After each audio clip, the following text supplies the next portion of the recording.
Welcome back, scholars, to our Digital Academy. I am Professor Spark. Whether we are turning the pages of a timeless novel, our mission remains the same. Will today's sweep us into the concert hall? Let's find out together. Welcome, everyone. Okay, I am absolutely thrilled to have you here for today's explainer because, well, we're about to unpack a truly monumental artifact.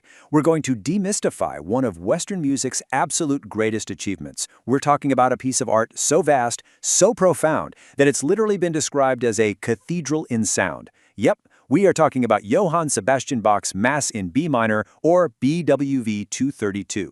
So whether you're a classical music fanatic or you're just someone looking to see how a genius structures incredibly complex ideas, this explainer is going to show you exactly how a master builder constructs a masterpiece. Okay, let's dive into this, because right off the bat, we are hit with the central, utterly fascinating paradox of Bach's life and work. So why exactly did a devout Lutheran write the greatest Catholic Mass in history? I mean, Bach spent his career working primarily in Leipzig, right? He was deeply, deeply embedded in the Protestant tradition. And yet he spent his final years meticulously crafting what is widely considered the absolute pinnacle of Catholic Mass settings. To really get this piece, we have to unpack that paradox. And just to wrap your head around the sheer scale of what he accomplished here, consider this number for a second. 27. The Mass in B minor is made up of 27 distinct, massive movements. If you were to sit down and listen to it from start to finish, this artifact demands roughly 2 full hours of your time. So this isn't just a simple song, It's a sprawling, encyclopedic journey that pushes human voices and instruments to their absolute physical limits. So, let's look at how he actually built it. Moving into Section 1, A Cathedral in Sound, the architecture of BWV 232. Here, Bach is setting the complete Latin ordinary of the Mass, which is also known as a Missa Tota. To build this literal sonic cathedral, Bach obviously needed an incredibly rich foundation. Just look at the sheer scope of the orchestral architecture he's using here. I mean, he absolutely did not hold back. We've got the brilliant brass of trumpets and horns, the booming timpani, delicate flutes, and a really rich woodwind section, including oboes, specifically the incredibly beautiful oboe d'amore, and bassoons. And all of this is resting on this lush, thick bed of strings and continuo. The way he layers these instruments, it's not just to make it sound pretty. He's actually using them to create this architectural symmetry that perfectly mirrors a deep theological and cosmic order. And then, perched right on top of that massive orchestral foundation, are the voices. The work is really richly scored for soloists and 5 vocal parts, usually structured as a soprano, a second soprano, alto, tenor, and bass choir.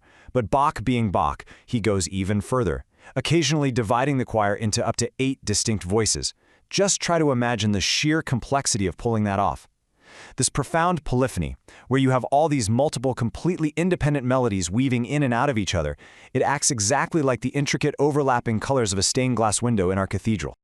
Which brings us to Section 2, the ultimate paradox, contradictions of a masterpiece.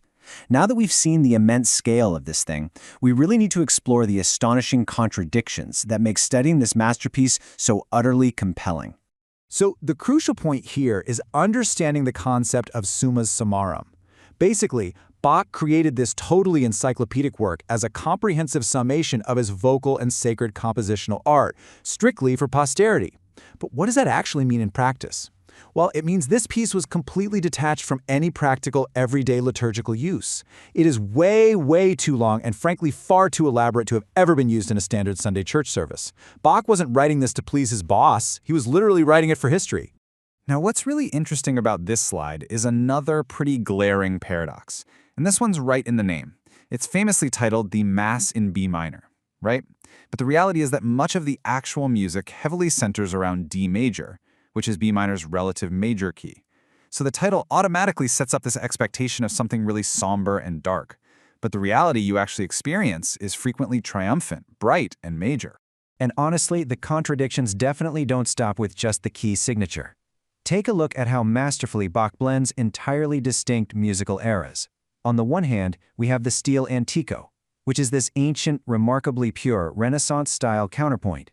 It evokes the deep solemnity of composers like Palestrina, and it even incorporates traditional Gregorian chant. But then, on the exact same canvas, Bach seamlessly weaves in these modern Baroque concertante styles.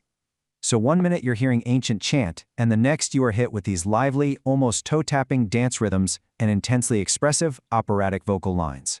It's like he's practically collapsing time itself, bringing the ancient and the modern together into one perfectly unified space. All right, let's shift our explainer into the historical construction phase with Section 3, Decades in the Making, Plotting the Timeline. Because as you can probably guess, a piece this massive doesn't just happen overnight. Let's move to and see how this builds chronologically, because it spans roughly 25 to 35 years of his entire career. It starts way back in 1724 with the composition of the Sanctus.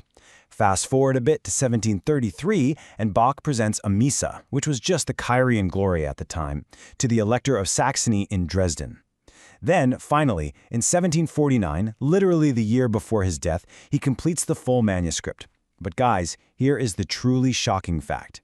The complete work was not performed until 1859. Think about that for a second. It literally sat there, unperformed in its entirety, for over a full century after Bach finished it. Wild, right? Now, you might be wondering how on earth he managed a single, cohesive timeline spanning 35 years. Well, he did it through the art of parody. Now, in Bach's day, this didn't mean making a joke or spoofing something. It meant adapting. You could honestly say Bach was history's greatest musical recycler. A ton of the sections in the Mass in B minor are expertly parodied from his earlier cantatas. He acted exactly like a genius architect, taking the absolute best time-tested bricks from his previous buildings and meticulously reusing them to construct this ultimate, final monument. That brings us to our fourth and final section, Experiencing the Masterpiece, the Legacy Today. We've talked all about the history and the architecture, but how does this historical artifact actually live on in our modern experience today? And this brilliantly illustrates exactly how revered the piece became, starting right inside his own family. His son, Carl Philipp Emanuel Bach, affectionately referred to it as the Hohe Messe, or the Great Catholic Mass. And honestly, that moniker stuck, totally cementing its legacy. Today, it is universally revered as one of the absolute greatest masterpieces of Western music. A true cathedral that flawlessly unites faith, pure intellect, and incredibly deep emotion.